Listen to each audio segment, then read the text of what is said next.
Hi guys, it's Wednesday night, March 25th. Just thought I'd touch base on distance learning with the basketball officiating class. I know this has been tough on everybody, the whole situation, but I thought I'd touch base on Rule 5 tonight. It's very important that I think that all you guys keep a list of questions. I talked to the instructors, possibly doing it in like a Google Doc form. If not, just keep a list of questions on your own and then submit them to your instructors. They can forward them to me, and we can get the answers to any of your questions that you have too. I plan on sending a video out for each rule, if that's helpful to everybody, and we'll continue to go from there. Got a few announcements at the end, but let's talk about Rule 5 a little bit. Rule 5 in basketball has to do with scoring and timing regulations, things that we've talked about often. First part of Article 1 or Section 1 has to do when a legal goal is made. I don't think we need to expound on that a lot, but from an official definition, it's basically just saying that once the ball goes through the rim or enters the basket, okay, and passes through the goal itself, okay, that is considered a made goal, okay.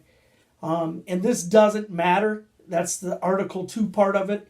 It really has no factor on whether the clock is running or not, as long as the shot was legally put up, okay. The other part of Article 2 has to do with player control fouls. Remember that in today's game, currently now, if we have a player control foul or what you commonly call a charge, the basket is waved off in all scenarios. Previous years, past years ago, we had to judge as an official whether the the shot was released prior to the contact that caused the charge. If the shot was released prior, then you could still have a charge call, but the basket was good, and you'd have the charge call still. Okay, I don't know. It's 5, 6, 7 years ago, I think it is. That changed completely now. Anytime you have a player control foul, okay, a charge, aka a charge, the basket is waved off, whether the shot was put up prior to the actual contact, okay, or whether it was put up simultaneously with the contact. So that's basically what we're looking at in Article 1. Also, a successful try for behind the 19.9 foot mark is a 3-point goal. Okay, in high school, our 3-point line is 19.9 feet away. Okay, if a ball touches the floor, a teammate or official, or any other goal or anything consistent with the goal, okay, even though you started behind the 3-point line, if it touches one of those items inside the 3-point line, as a teammate, official, okay, the floor, anything that, it counts as a 2-point goal. Okay, it cannot count as a 3-point goal. Okay, because of that, it still can count as a goal. Okay, if it's uninterrupted and continues on through the rim, it still could be considered as a goal, but it cannot be considered as a 3-point goal from there. Okay, a goal from a foul line or a free throw we know counts as 1. Okay, if a player scores a field goal in an opponent's basket, okay, it counts for the opponent's team. That's a good basket. Okay, the only technical aspect there comes from a scoring. Okay, a lot of times I've heard or it was considered that the nearest player from the team that their goal would be credited with the points. That is not true from a scoring aspect. No individual is credited with those points. Okay, those are like considered team points. Okay, they do go on a team point, and the team does get credit for that basket if it's made into the wrong goal. Okay, but no certain individual will be credited with scoring those points from that team. Okay, the only infractions which points are awarded for goaltending by the defense or basket interference. So the two things that could cause a goal without a goal actually being made would be goaltending by the defense. Because if it's all offensive goaltending, we're just wiping the basket off. There's no points actually made. But if there's goaltending by the defense or if there's basket interference, then you could have the ability of those points being awarded, absolutely. With scoring continued, understand when a play is resumed with a throw-in or a free throw, and there's 3 attempts. We talked about that. I know we talked to this right before we ended up on this unwanted break from school, but in there we talked about that. Remember that when we talk about it being 0.3 seconds, any timing, any a clock that can display tenths of seconds, if it is under 1 second and it is at 0.3 seconds or less, okay, you cannot catch and shoot a basketball. The only possible way to score on that play, okay, is a tap or a tip of the ball. Okay, you cannot catch and shoot. That gives up time for human error as far as human ability to press the scoreboard button to initiate time for officials to chop in, etc. It's humanly impossible to catch a basketball with 0.3 seconds or less and actually make a legitimate shot toward the basket. Okay, so remember that. Only a tap can score from that. If you have a clock, an old clock in some of the old gyms who don't display 3/10, then it's a mute point. Okay, you got a second to a zero. It's a mute point. Okay, so we're not worried about that. Forfeiture, protest, interrupted games. Understand, first of all, a referee can only forfeit a game if one of the team refuses, okay, to participate in the game or play after the referee has instructed them. If you have a situation, and I've never had this, but I've read about very few, but I have read of a few incidents that something took place where a coach has refused to allow his team to participate in that game. Okay, any further or even to start it. Okay, with that being said, that is a scenario where a referee could invoke a forfeit by one team. Okay, the referee may also forfeit a game if any player, team member, bench personnel, or coach fails to comply with a technical foul penalty. Okay, or repeatedly commits technical foul violations. Okay, or refuses to leave the court in a timely manner after being ejected for multiple technical fouls or one flagrant or major technical foul. Okay, or if you as a referee or a team of referees view actions during the game to be considered a travesty of the game. Okay, that could also lead to a situation that could lead into a forfeiture of the game. Okay, understand that the National Federation and also the Ohio High School Athletic Association, recognize no protest. So there's no protest by individual teams, schools, coaches. We do not take protests or deem protests as a viable avenue during games at the high school level or interscholastic level. Okay, Article 3 has to do with if a game is interrupted with situations beyond control, the administration, okay, it is up to game management and administration to continue that game from that point. What could be a situation? Lights going out, okay, in a gymnasium for electrical issue, loss of power. Could be a storm. You could have tornado warnings, snow issues, any kind of immediate risk of bad weather, which could delay the game at that point. That game could be picked up again at a later point from the point of interruption. So there are scenarios across the board that could take place there. In high school basketball, the length of a quarter is 8 minutes in length. Okay, so each quarter is 8 minutes. Okay, intermissions between each quarter is 1 minute in length. So in between the first and second quarter, okay, and the third and fourth quarter, it's 1 minute in length. Okay, and there's a 10-minute halftime. Okay.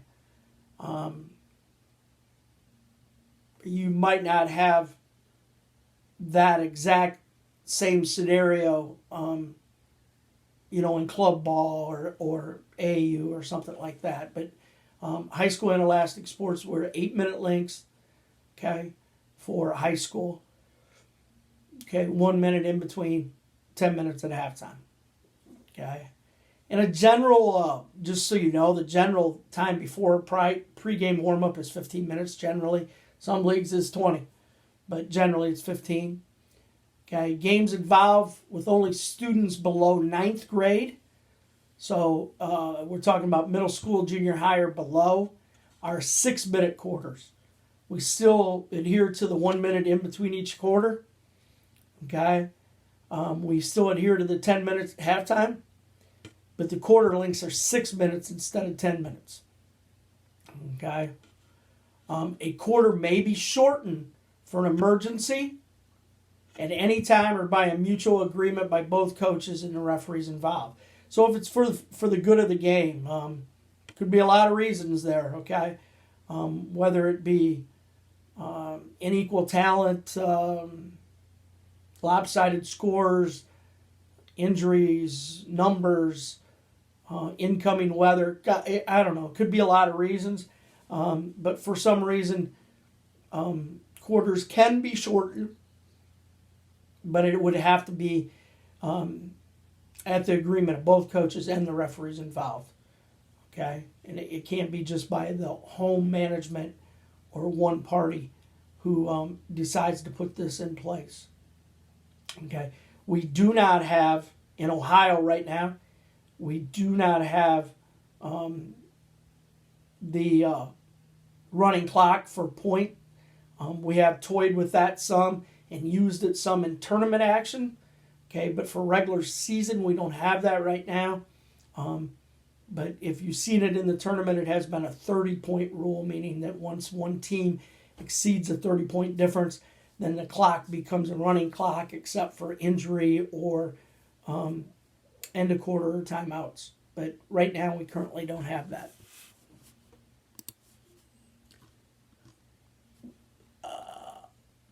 Beginning a quarter. Each quarter or extra period begins when the ball first becomes live.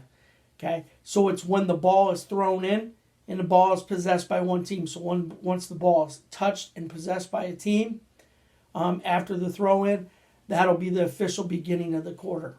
Okay, each quarter or extra period begins or illuminates with a sound indicating that the time has expired.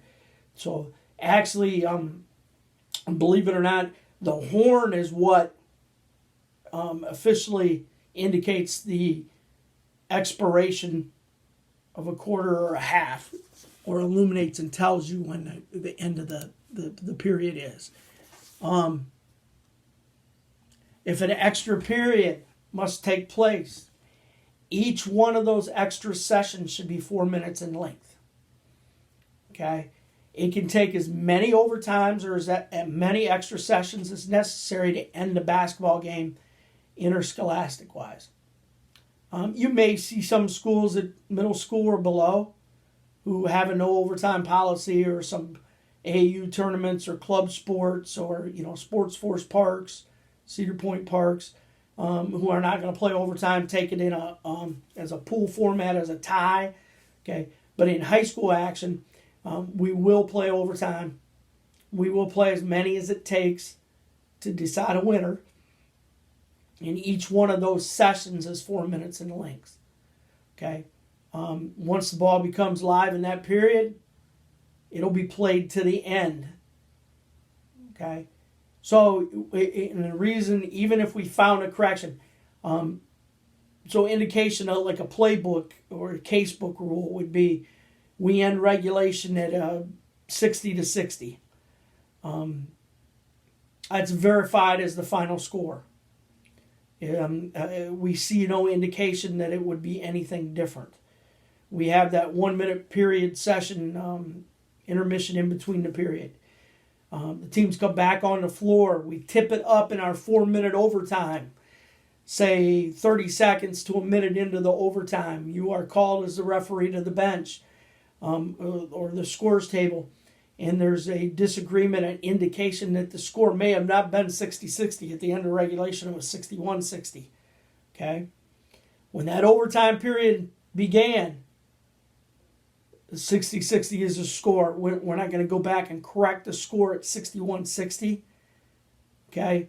And not play and just say the game's over. The overtime will be played in its entirety. So that game will finish with an overtime period.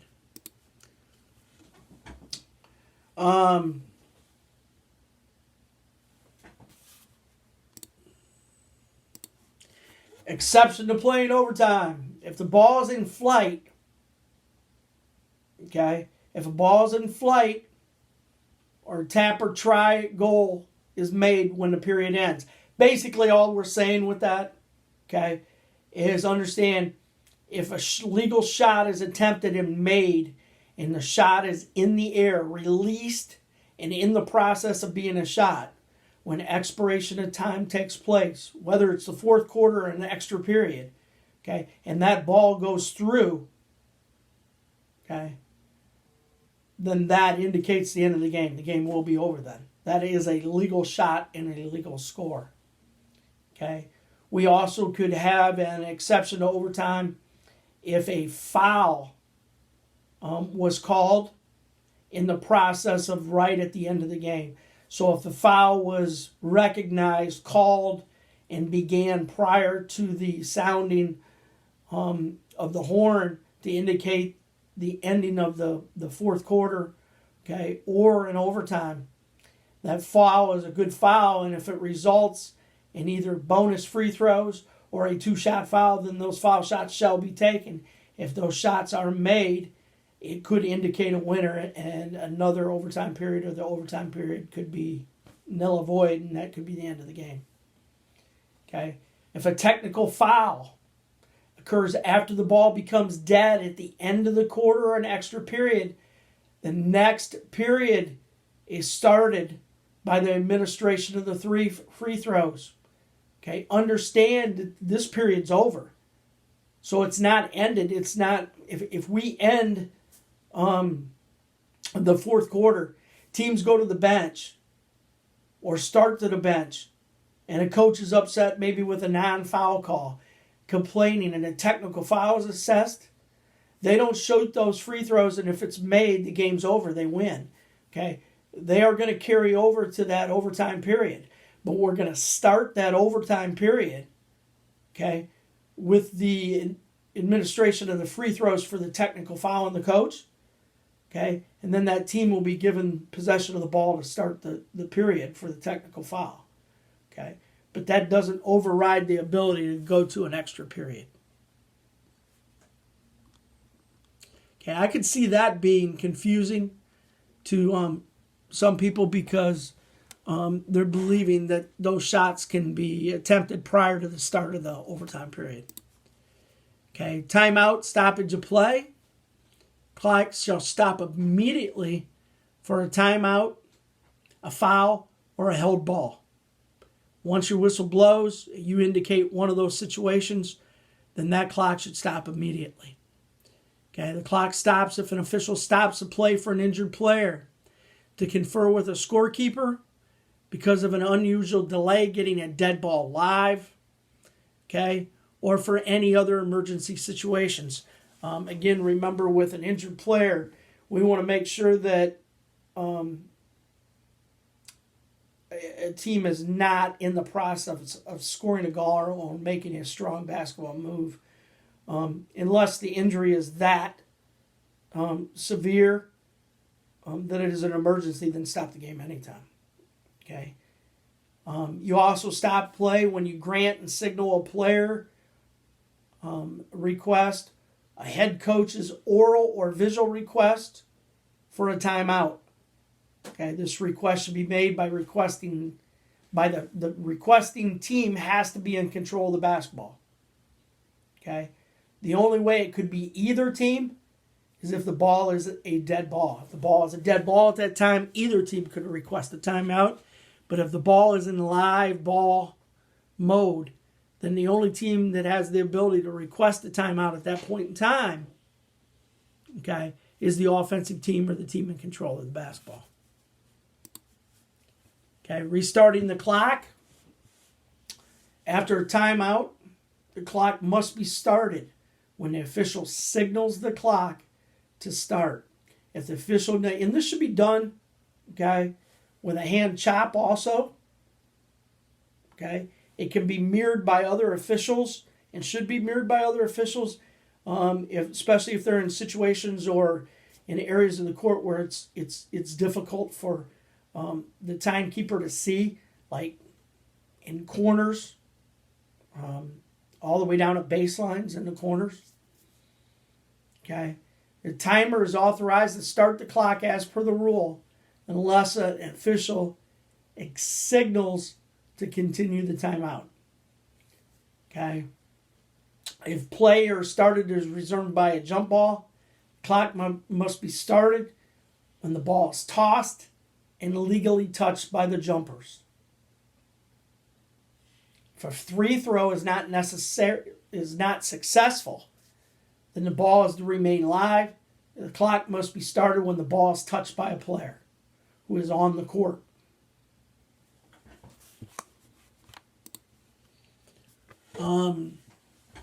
The next scenario is if a play is resumed in a throw-in, the clock will be started when the ball is touched, okay, or legally touches another player. Okay, a player on the court after it's released by a thrower.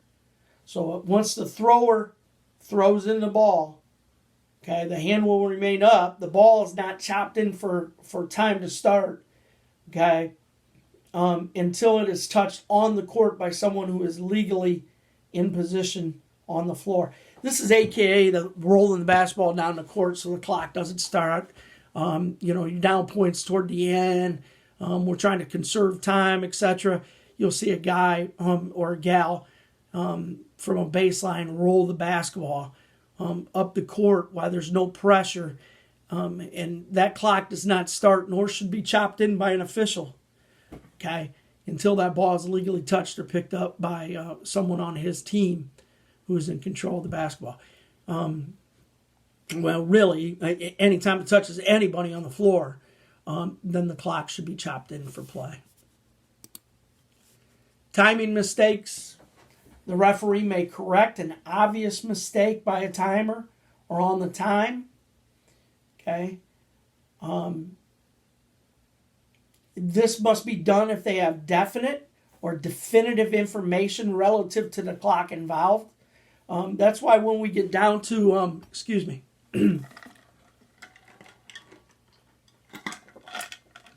go Buckeyes. This means when we get involved in end-of-game situations, overtime, close games, we know that there possibly could be timeout scenarios. We know the clock is an important piece of the game. It's imperative that we keep, a peek at that clock when we're calling timeouts. Look up when we're calling out of bounds plays, because it could be a situation where a timer, they're human, just like we are as officials, just like they are as players and coaches. They may not get the clock stopped, or accidentally in the pressure of the game may not stop the clock at all. And you have to have a diminutive idea. We don't want you guessing on how much time to put on the clock, okay?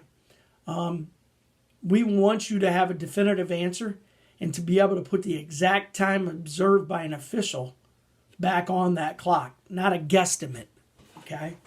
If the referee determines the clock is malfunctioned or is not started properly, an official can make that correction also in that situation. It is okay to use the scorer's table, especially the main scorer involved in scoring or timing the game, as a liaison or a partner of your officiating crew. Get what they seen. There's no issue in you talking to them as an officiating crew to get what they seen, okay? And then you gathering as an officiating crew to discuss what you had prior to you making the final decision. But obviously, like I said, to have a definitive answer and to be able to say, hey, I was looking up at the clock and I seen this exact time on the clock when that coach or that player called a timeout, okay, or that ball went out of bounds, okay, is golden. That's when it's perfect. When an official can come up and say, I know there was 6.2 seconds left. That's golden. That's a great thing to have. Charge timeouts. In a game, you are given 3 60-second or 1 minute or full timeouts, and you are given 2 30-second timeouts. So you have 3 full timeouts and 2 30-second timeouts. Each team will have in a regulation game. Each team is entitled to 1 full timeout for every overtime period or extra period. Unused timeouts can accumulate and may be used at any time. On those timeouts, a warning signal or a warning horn should be sounded at 15 seconds. So say we have a full timeout that's a minute long. The first horn should start at 45 seconds. That's indicating to both benches that you are 15 seconds away from the end of the timeout. And it's kind of a ready for play kind of horn. Okay? At the end of the timeout, when the minute ends, then a second horn will sound. And by rule, the team should be on the floor ready to play. Okay? I'm telling you as an official, they should be at least out of their huddle coming on the floor ready to play. Okay? 30 seconds. First horn goes at 15. Second horn at 30. Okay?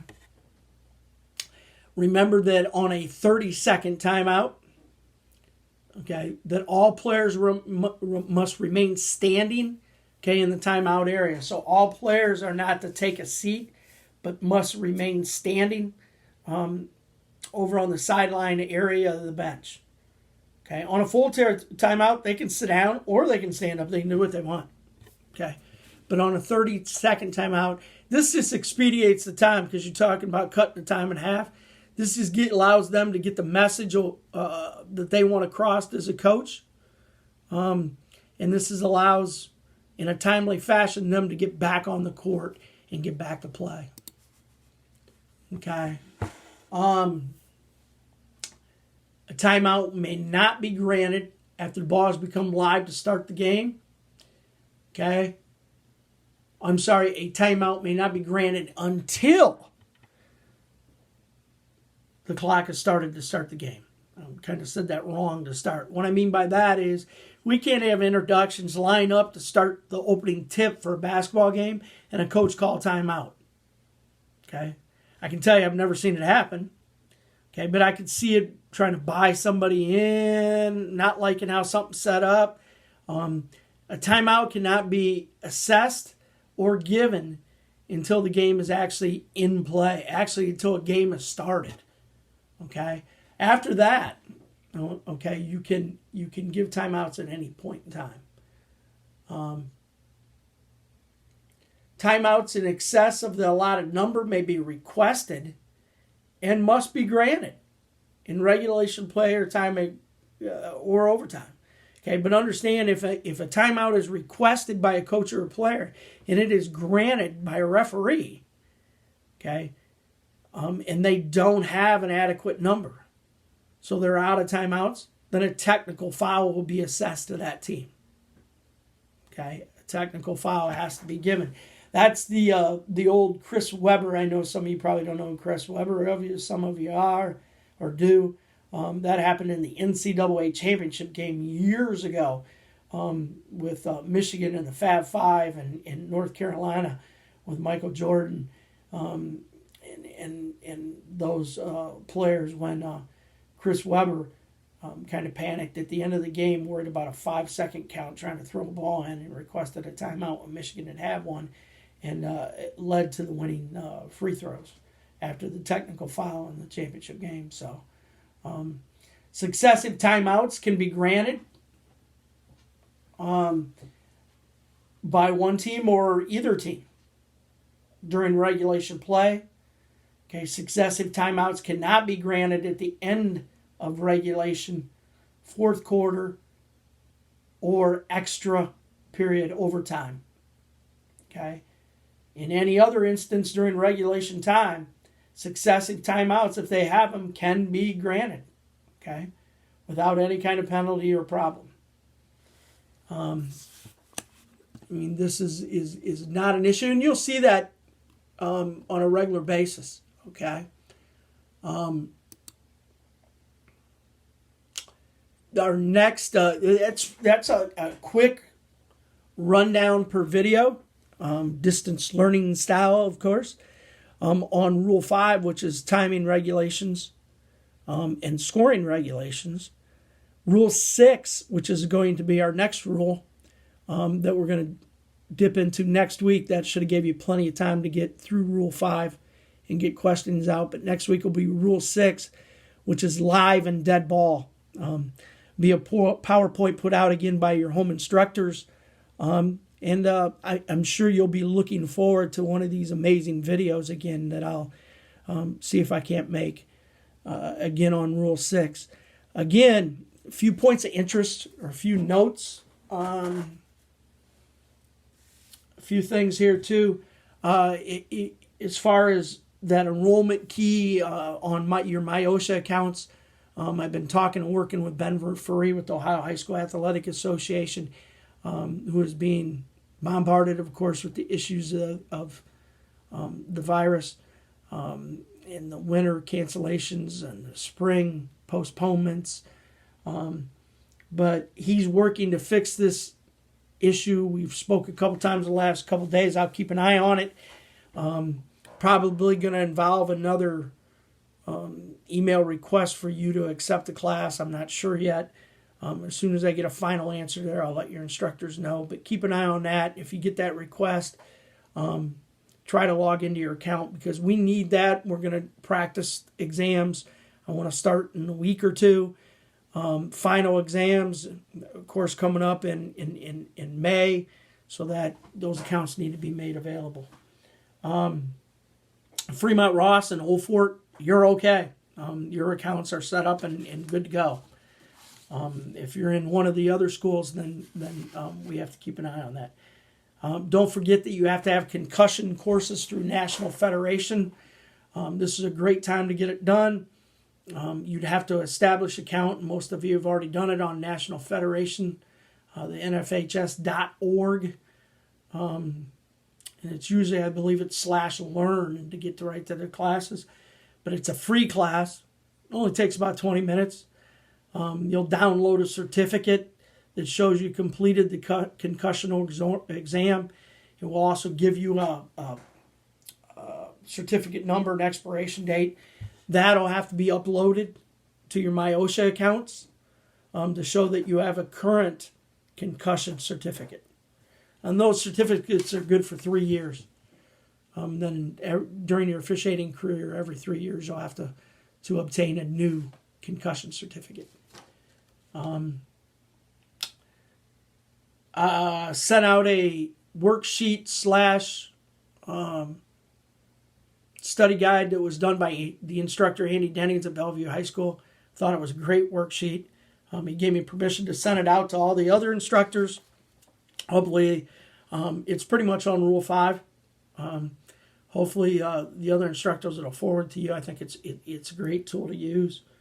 The last thing, or one of the last things I want to say is make sure that you're logging questions. If you have a question about what I say on these videos, you have a question about my PowerPoints, you have questions about rules that you're looking at, videos that we're using, or just your reading of the rule book. If you have questions, write them down. We can either do it as a Google Doc for each class, or if that doesn't work, or it's easier, just jot down your questions and forward them via email to your instructor or to me.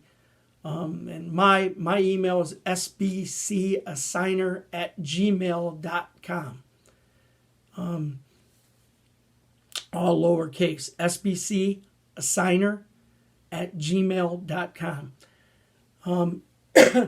But it's imperative that we get answers to your questions. Okay? So we have avenues we can get through this and get you the answers. Mr. Adelsberger at Old Fort High School has an open Google Doc for the class, and anybody can put their questions on that Google Doc, and then he shares that Google Doc with me, and between him and I, we answer the questions in red font and then put it back out so the students can see the answers to the questions. It's almost the same as having a classroom discussion. So again, another idea or avenue I would suggest that you do for your class. So guys, gals, hope everybody's staying healthy. I know this is uncharted waters, and you've heard that before, and not the ideal situation, but if we all work together, we can make the good out of a bad. I hope we all stay healthy. I hope we all follow and stay within the guidelines the government has set for us, so that we all can get back to our natural lives at a faster pace. So this is me signing off for tonight on Rule 5. And I'll talk to you next week via video again on Rule 6. And remember the motto Ohio High School Athletics Association always stands for: respect the game.